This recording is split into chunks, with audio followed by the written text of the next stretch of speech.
भारतीय समाज में धर्मांतरण एक अभिशाप से कम नहीं है। समय समय पर धर्मांतरण के खिलाफ आवाजें उठाई गई हैं, लेकिन ग्रामीण क्षेत्रों में धड़ल्ले से धर्मांतरण का धंधा जारी है। लेकिन धर्म के इस खेल में अक्सर पारिवारिक कलेश देखने को भी मिलता है। छत्तीसगढ़ के तनौद से एक ऐसा मामला सामने आया है जहां धर्मांतरण के बीच उपजे विवाद से सामाजिक रीति रिवाजों की धज्जियां उड़ गईं और लोगों ने एक ऐसा नजारा देखा जिसे सहज ही कोई नहीं देखना चाहता होगा। दरअसल यहाँ बुजुर्ग व्यक्ति के 5 बेटों में से एक बेटे ने हिंदू धर्म छोड़कर ईसाई धर्म अपना लिया था। वहीं बुजुर्ग की मौत के बाद मुखाग्नि देने की बात आई तो अन्य 4 भाइयों ने कन्वर्टेड भाई को पिता की देह छूने से इनकार कर दिया। इसी बात को लेकर विवाद हो गया और विवाद इतना बढ़ गया कि बुजुर्ग का शव रात भर रखना पड़ा। इस मसले को सुलझाने के लिए तहसीलदार भी पहुंचे, जिसके बाद सामाजिक रीतियों के खिलाफ वृद्ध की पुत्र वधुओं और पौत्र वधुओं ने न केवल अर्थी को कंधा दिया बल्कि शमशान पर बड़ी बहू ने मुखाग्नि दी।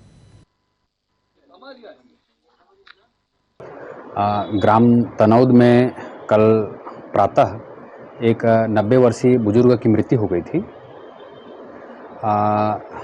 बुजुर्ग व्यक्ति साहू समाज से संबंधित था। उस बुजुर्ग व्यक्ति के 5 पुत्र थे, जिसमें से 4 पुत्रों के द्वारा सुनने में आया, उनके द्वारा बताया जा रहा था कि उस बुजुर्ग की अंतिम इच्छा थी कि उनका एक 5वां पुत्र जो चर्च में पूजा पाठ करने जाता है उसको अंतिम संस्कार में शामिल न किया जाए।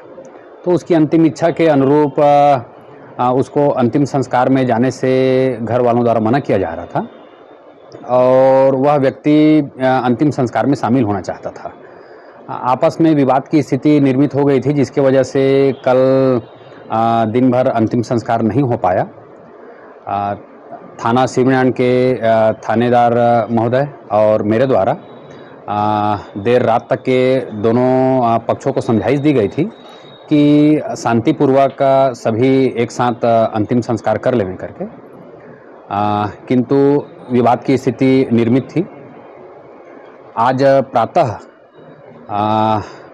महिलाओं के द्वारा पहल करते हुए नारी सशक्तिकरण का परिचय देते हुए उनके द्वारा आगे आते हुए अंतिम संस्कार का जो क्रियाकर्म है वो किया गया।